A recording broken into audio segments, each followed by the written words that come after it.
Perfect. Thank Great. you. So, good evening.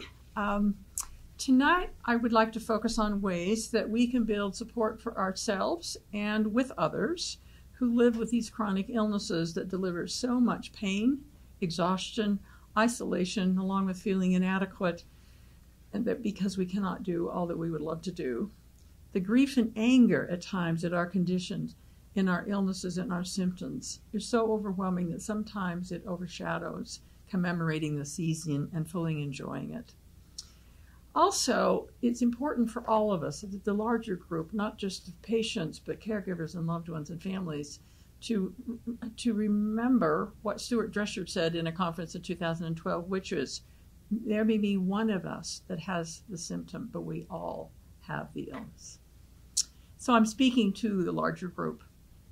At the beginning, I have had to have some support and able to do this presentation tonight, so I would like to thank two of my granddaughters, Becca Black and her sister Rachel Black, who does the blogs for the Bateman Horn Center website.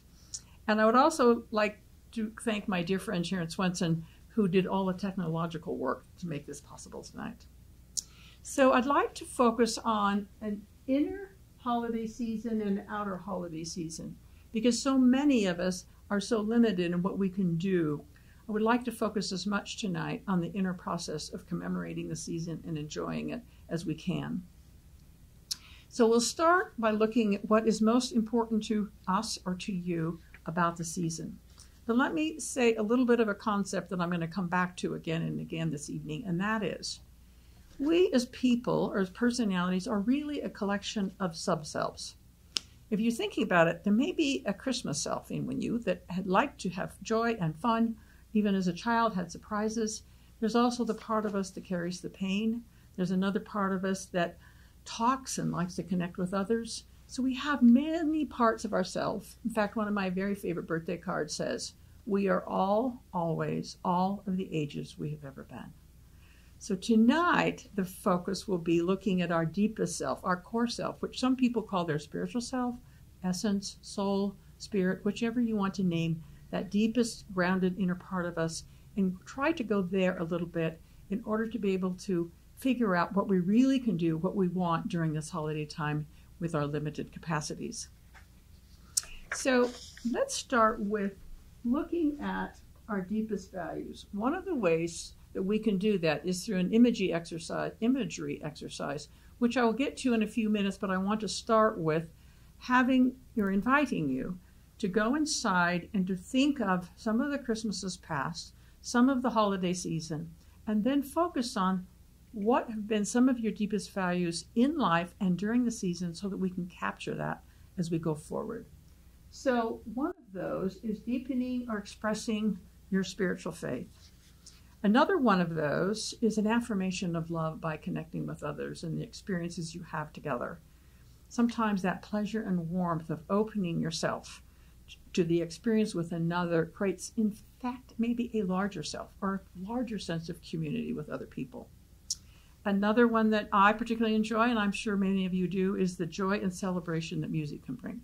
Christmas music, or looking at various performances that celebrate various aspects of the season. Also, even though we may be limited, service value of helping others is really strong in a lot of us. And so we'll focus on that. If that is there, we'll still try to find a way that might be able to happen. And then, of course, many of us really values the rituals and the sequences of the seasons past. Those past rituals, whether it's a tree, whether it's caroling, whether it's preparing to be Santa Claus when we once had Santa Claus come to us, helps us cement our past self to our present self, and hopefully we can carry that into the future. And in doing so, we are valuing and connecting with this inner, deepest part of ourself, pulling the various parts of ourself so that when we're done, we have a more whole feeling of being a larger self that we can then be grounded in, even though our symptoms are still present, even though the pain may still be there. So there's an important reason for doing this. Let's do the next handout here. Yes, into the next. There we go. Why do this now? Why do it this way on an inner season? So In the field of psychotherapy, there is a fairly famous research group headed by Scott Miller who studies how we change and studies actually how people change in therapy to have good outcomes. And over the decades of evidence, I've been to many of his workshops, over the decades of evidence, he asserts that we really can only change one thing at a time. And that we make that change by focusing on the smallest details. So if I want to learn a piece of music, I learn that note and the sequence of the next note, then the next note, and go back and combine them again and again and again until I have it. So by learning a particular behavior, so by learning the thought patterns that go with it, by learning how we do it again and again and again, and practice, practice, practice, it's ours. This is really important to this larger collection and unification or integration of our whole self and deepest self, because key parts of our identity work, so that term, identity work, key parts of our identity work happen in very small, important segments, such as creating or practicing a new idea or skill like we just talked about. I would also like to emphasize that it's important to understand that as we grow, and as we're using this season to connect to our deeper self, as we grow, it emerges from within us. So let's say that you have gone to an event. Let's say that there was a Christmas dinner, or let's say that there was a place where people came to you and that you sat around and you discussed. What's really important is not to say, oh, that event was better than last year, or that event was worse than last year. We're then just talking about the surface event.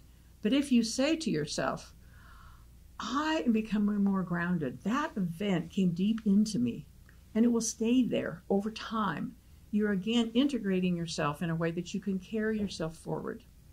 So let's link these abstract concepts that I'm talking about to something really maybe literal and more concrete. And in that effort, I would like to do a guided imagery.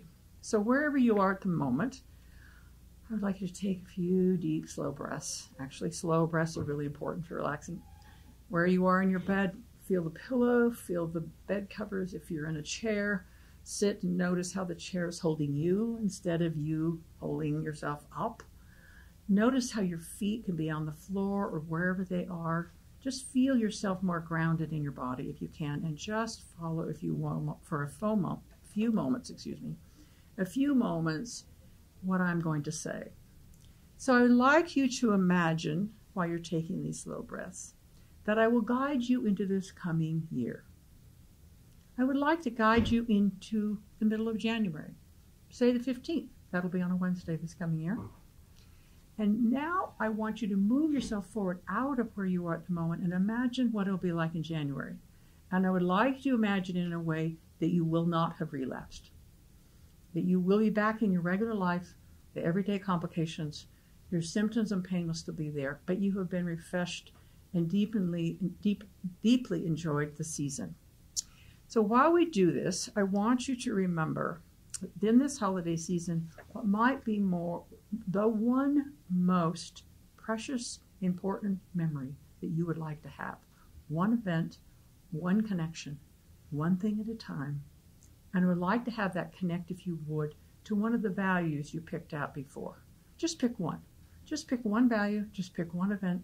See that they're linked. Most often they really, really are linked. I would like you to imagine that you've had that event, and now in your future January self, you're remembering that event with high, vivid detail. You can go through what the smells were, the sounds, the feeling of connecting to someone, the music that came into you. Just pick one thing. When you think of that particular song or that image or that memory, start to feel it, if you can, right now in your body. Feel the release, or if there was some joy involved, just bring it in, maybe from Christmases past or your imagination. Most of us who have some chronic illnesses spend a lot of time in our own minds. And when we're in those minds, we can use them in various different ways. And one of them is we go over a lot of things. We go over the past, we go over an imagined future, we go over what we can do right now.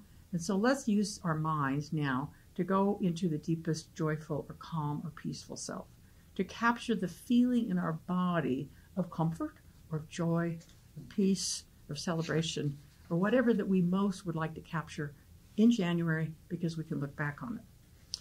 So likely some of these memories of this image that you're experiencing at the moment will be linked to Christmas past because we've had a thread of them throughout our lives, and they've created this Christmas self, I'm calling, or this season self, or this holiday self, however you have celebrated it.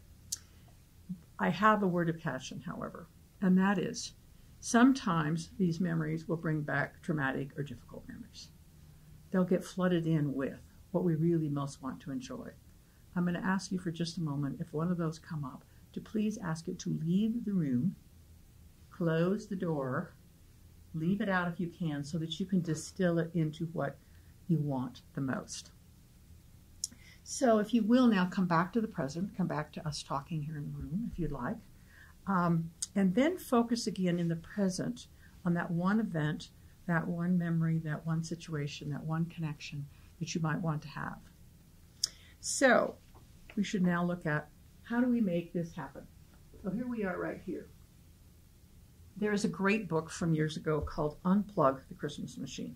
I looked it up on the web. You can still find it online. You can order it if you'd like.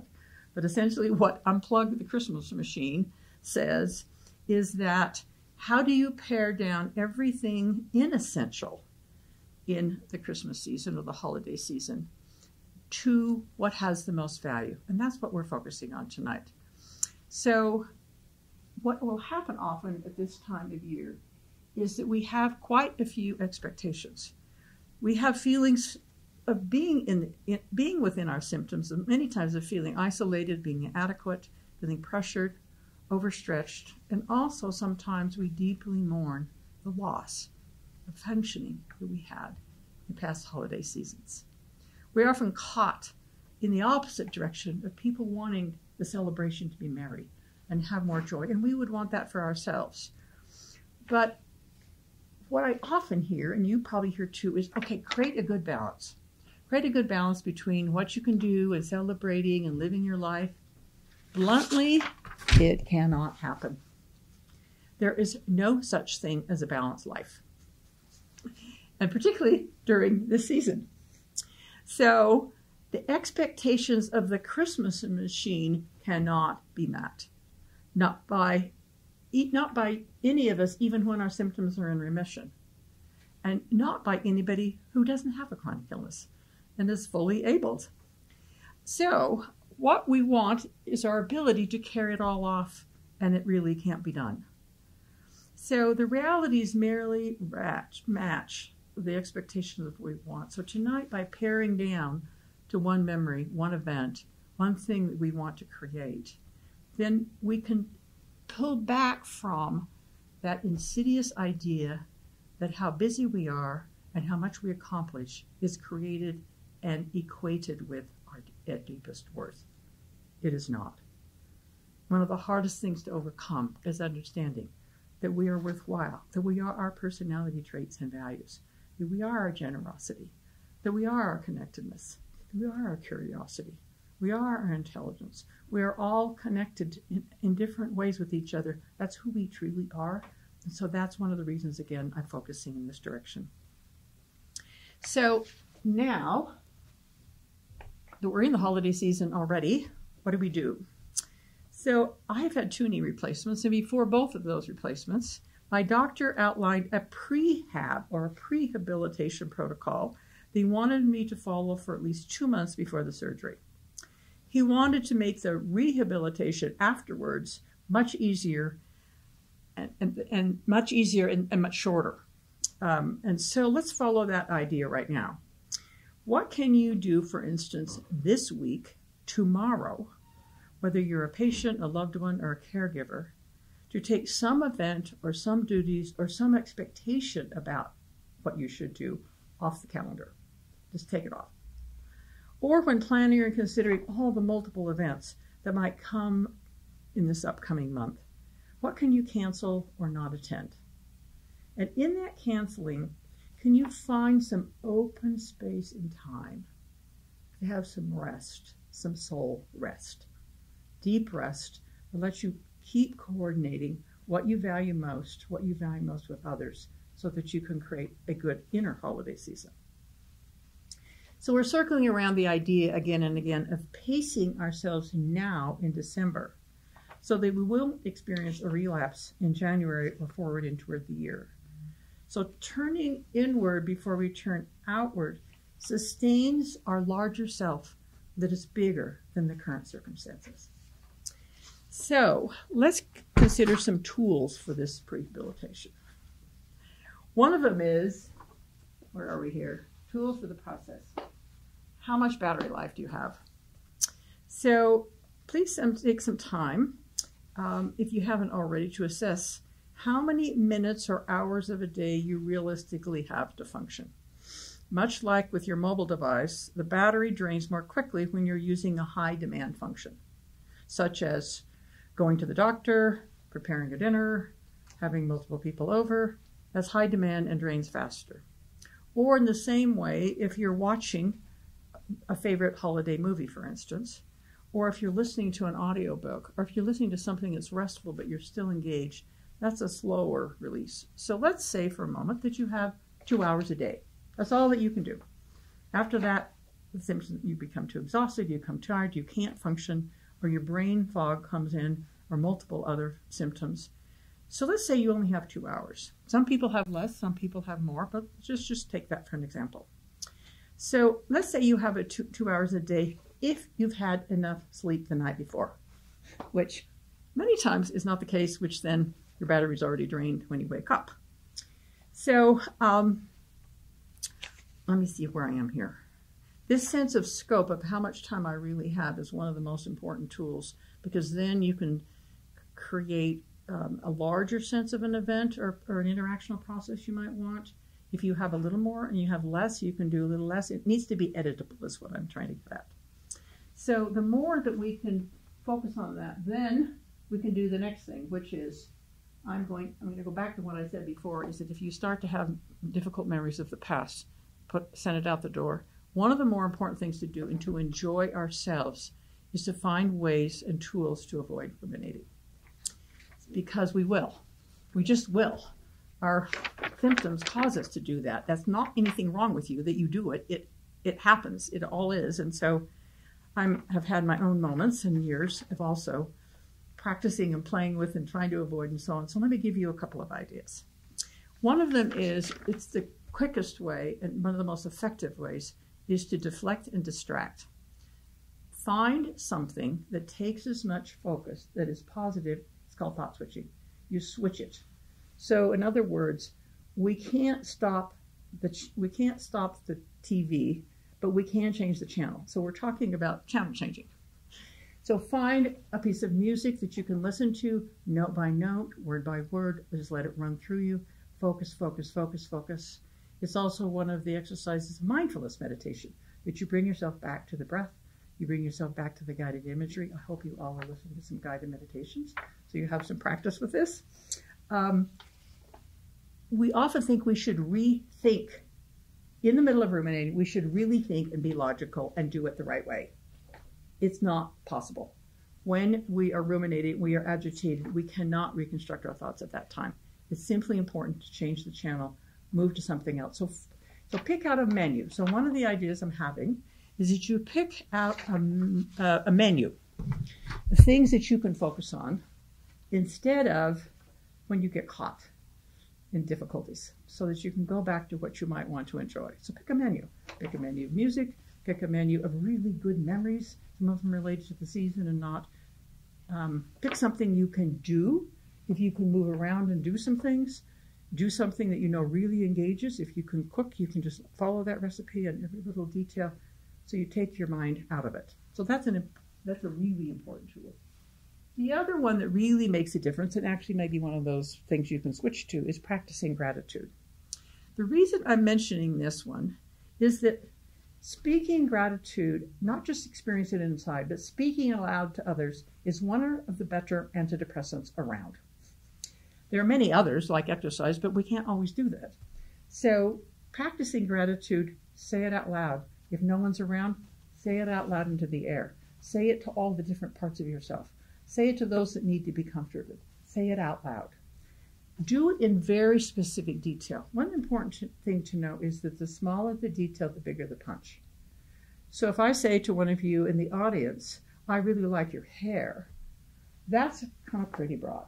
But if I say, I really like how your bangs are just parted in the middle and they come off to either side of your face and frame it in a really nice way. You see, I'm picking up the small detail.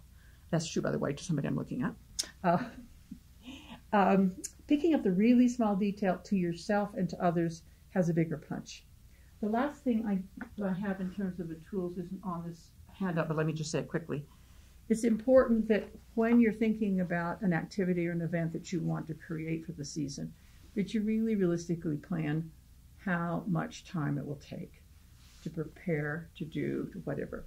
For myself, I have figured out that when I plan something very carefully about how long it's going to take, it takes me 3 times longer.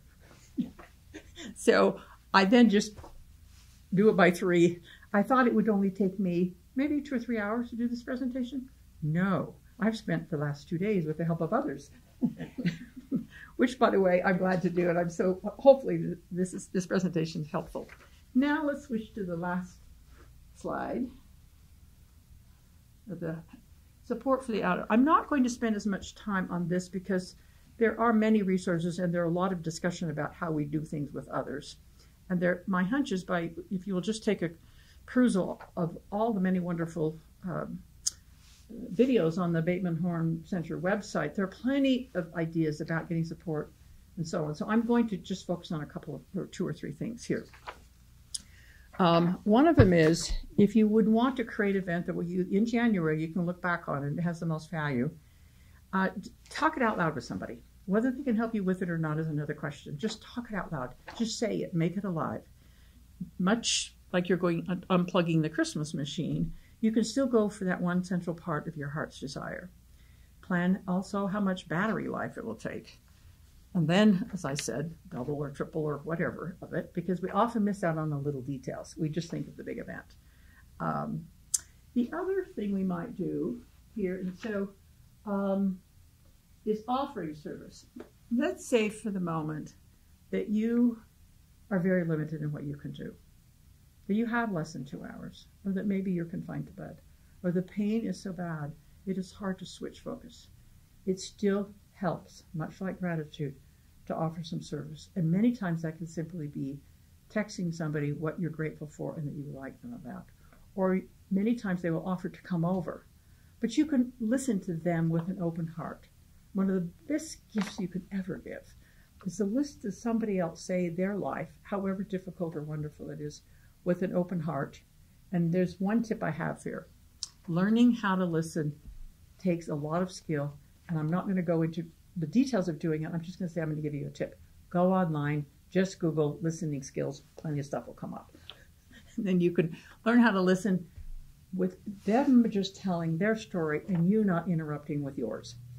Is part of the skill, but it's also part of the open-heartedness. So the last thing I'm going to focus on here is there are external resources for support. One that is not well known, but is very, very helpful is 211. 211 is like 911. It's a national information referral service. I mean, you can call it, it's free. And there's one here in Utah, and you can just call up and say, I need to know how I can get a ride to XYZ.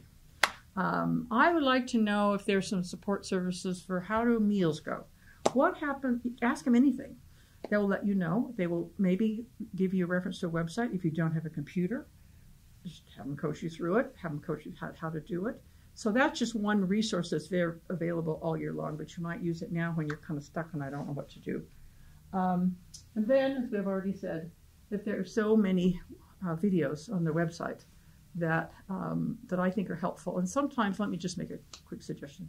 Maybe look at the video of living with a chronic illness, because it just reminds us to ground us to say, I have limited capacity. I'm going to use it in the best way possible so that now through the season and come through January, I can really look back and I will feel really the deep joy, peace, or comfort that I've always really wanted during the season. Thank you. Wonderful. Excellent. Thank you. Any questions? You need to go up there.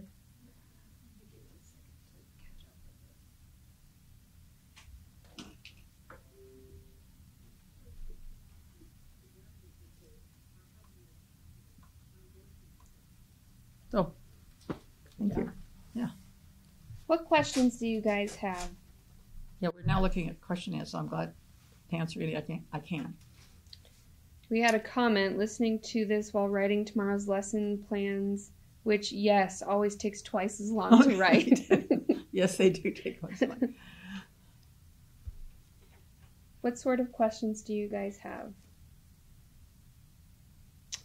I have a question, just based on some of the feedback that we received during our monthly support groups. Do you have any suggestions or tools, resources that people can reference when talking to their loved ones about their illness during the holiday season?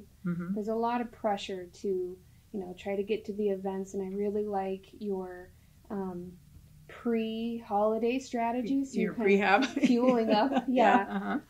What suggestions do you have for our chronic illness folks who are trying to still engage in family events with added stress and, the whole amplification of holidays? So I think there are two parts maybe to the answer. One of them is it depends on who you're talking to. I mean, some loved ones and caregivers and so on are really understanding, and so that's an easier conversation than somebody who really just it's really important. There are only these people in town. We have to have the family picture. That sort of a suggestion.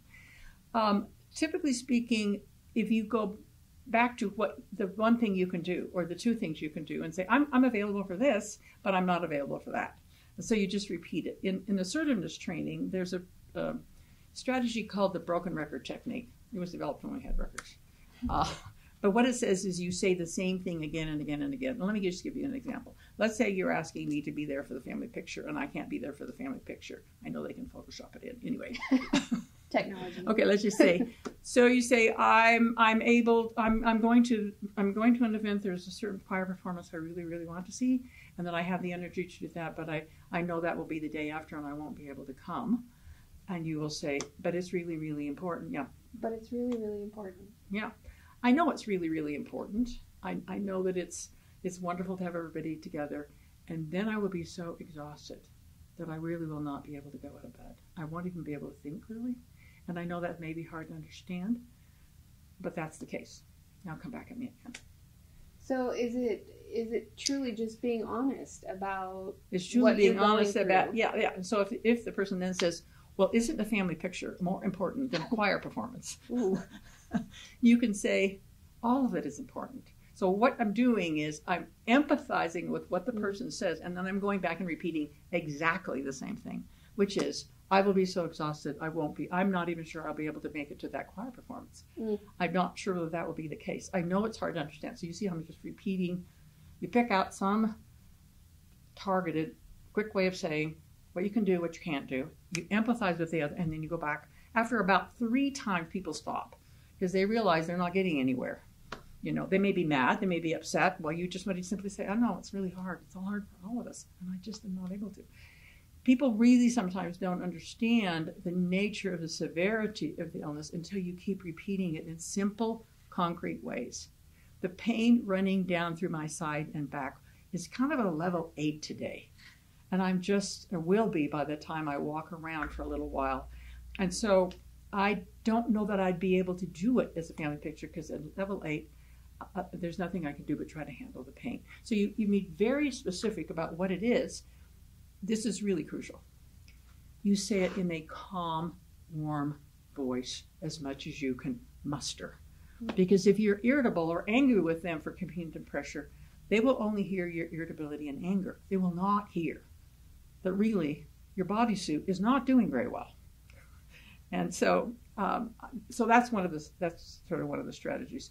The other one is to say, I won't be able to do that, but could you come over and we could plan to do something else? In other words, you do a substitution of something, because if what they really want is some time with you or connection, then you can do it in a very limited way.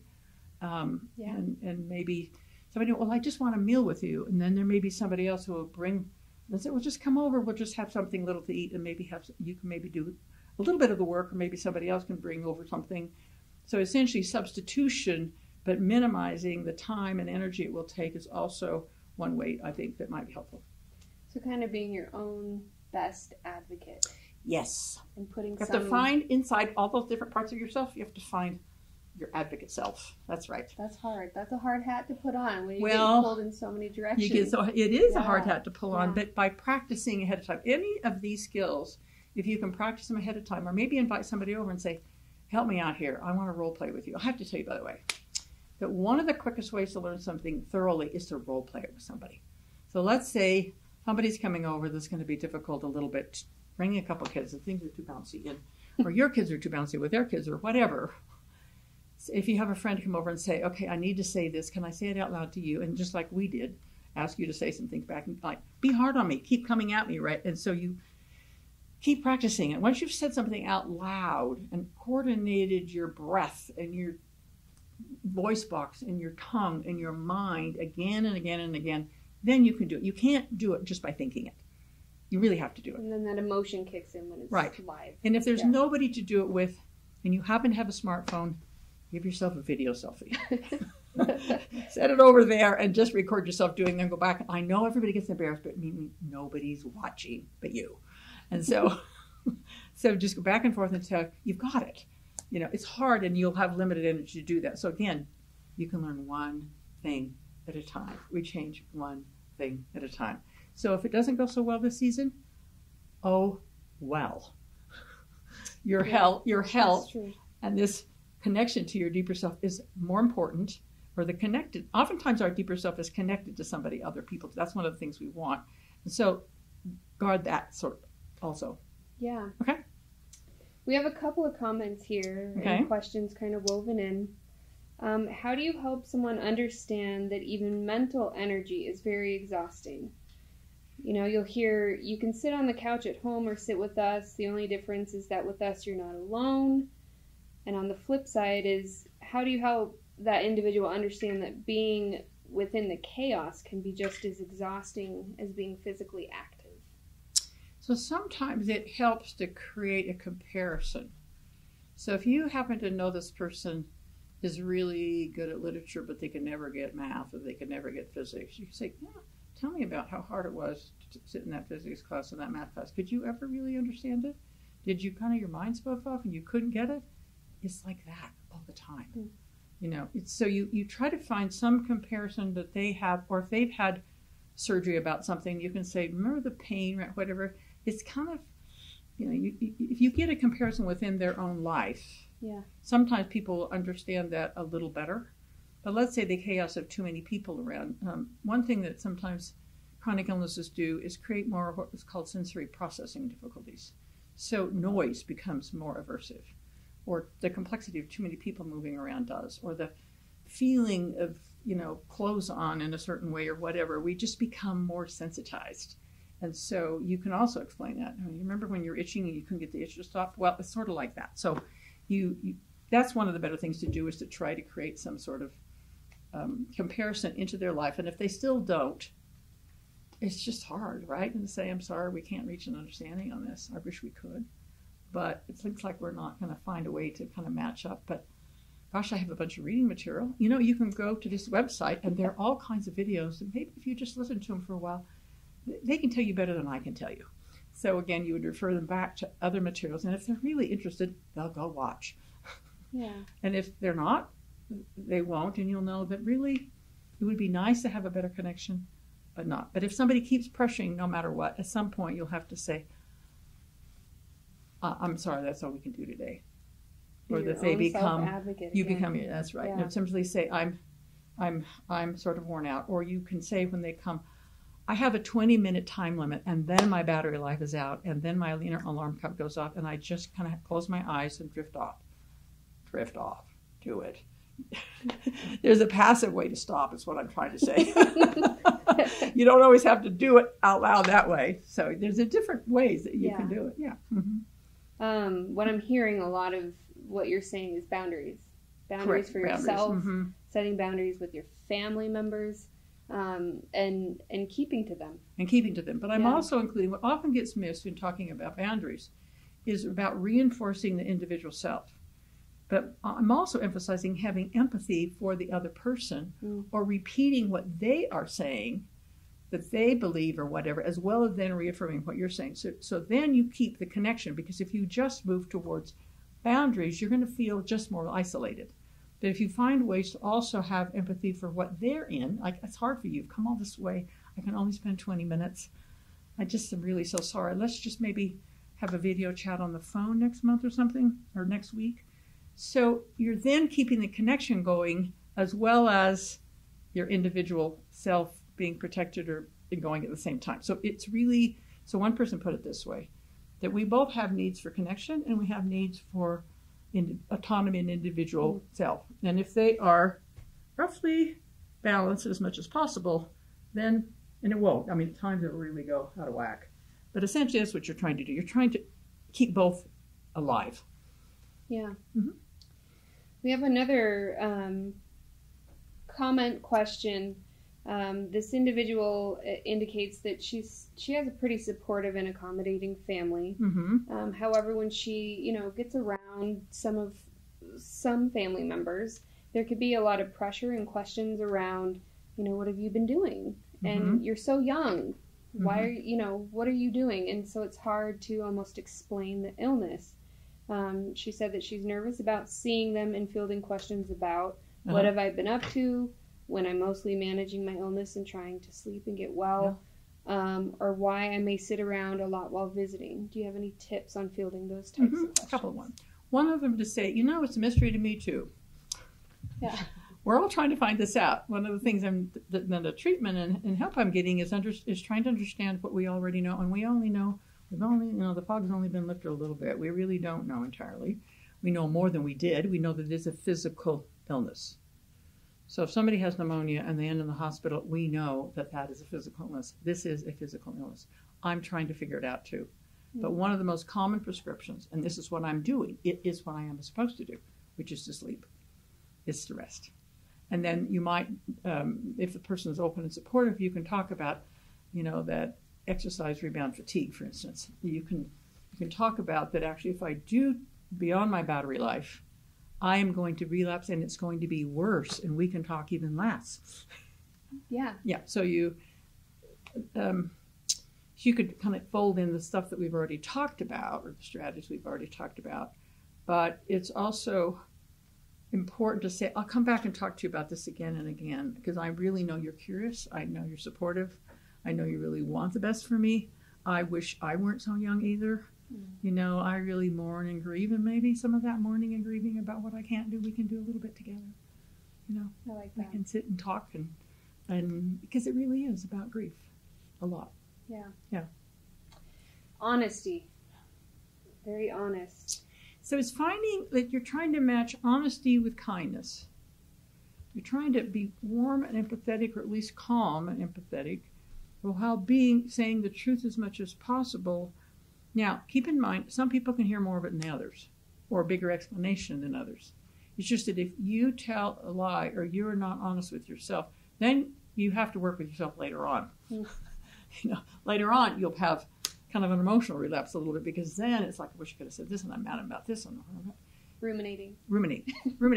However, if that does happen, and you start ruminating, I should have, could have, would have, really please write it down. You can write what you wish you would have done, or what you wish you could, because it gives you the clues about what to do in the future. So you can start to mine it for the little bit of gold that's in there. Does that make sense? And sometimes that helps stop the ruminating to make it out of here into there. If it feels like I don't even have the energy for that, turn on the voice activation part of your phone or your computer and just say as much of it out loud as you can. I wish I would have been. I wish this would have happened. She could. It's fine, because then it's done, and then you can try to non-ruminating skills. That's what I would say.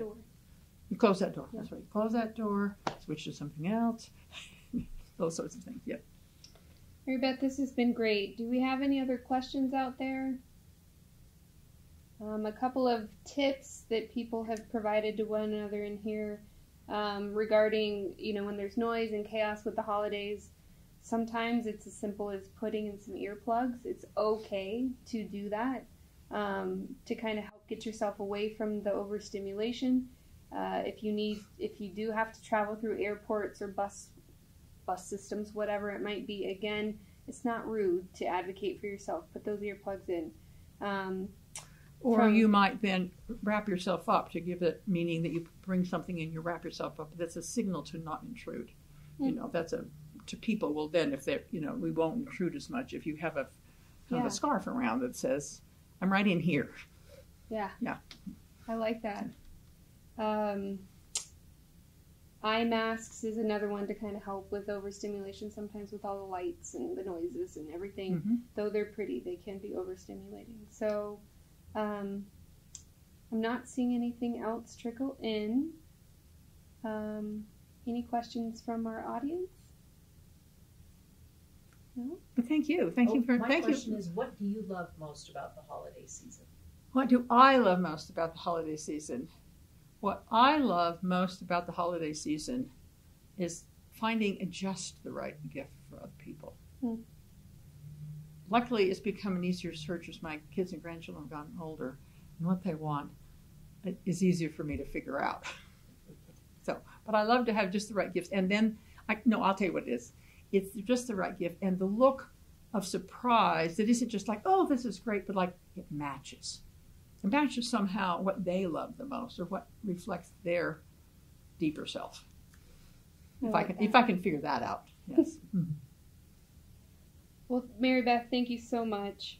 I just want to remind everybody that the first Wednesday of January is actually New Year's Day, so we won't be doing the monthly education session on New Year's Day, but rather the following week on January 8th, where we will be hearing from a patient and advocate who also lives and battles chronic illness every day. She will be talking to us about mindfulness techniques. So you kind of touched on great. that. Mm-hmm. It's a perfect segue. Mm-hmm. She'll be giving us some tools and tricks and resources that we can implement in our daily life. So thank you all. Thank you. Happy holidays. Yes.